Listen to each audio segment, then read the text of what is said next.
মাংস খেতে খেতে যখন আর কিছুই ভালো লাগবে না তখনই তৈরি করে নিতে পারেন মজাদার ভর্তা। আসসালামু আলাইকুম। আজ আমি আপনাদের সঙ্গে শেয়ার করতে চলে আসলাম মজার ২ রকমের ভর্তা রেসিপি।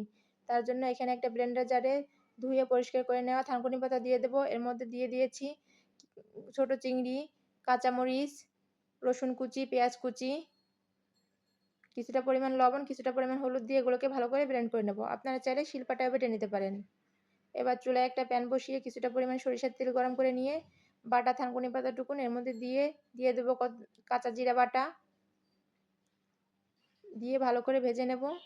এখানে ভাজা ভাজা করে নামিয়ে নিলেও হয়ে গেল আমাদের মজাদার থানকুনি পাতা ভর্তা রেসিপি।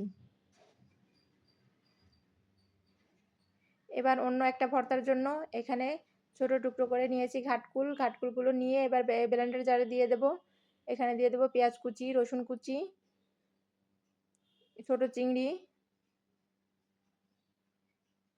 পরিমাণ মতো লবণ আর পরিমাণ মতো হলুদ, কাঁচামরিচ দিয়ে ভালো করে এগুলোকেও ব্লেন্ড করে নেব।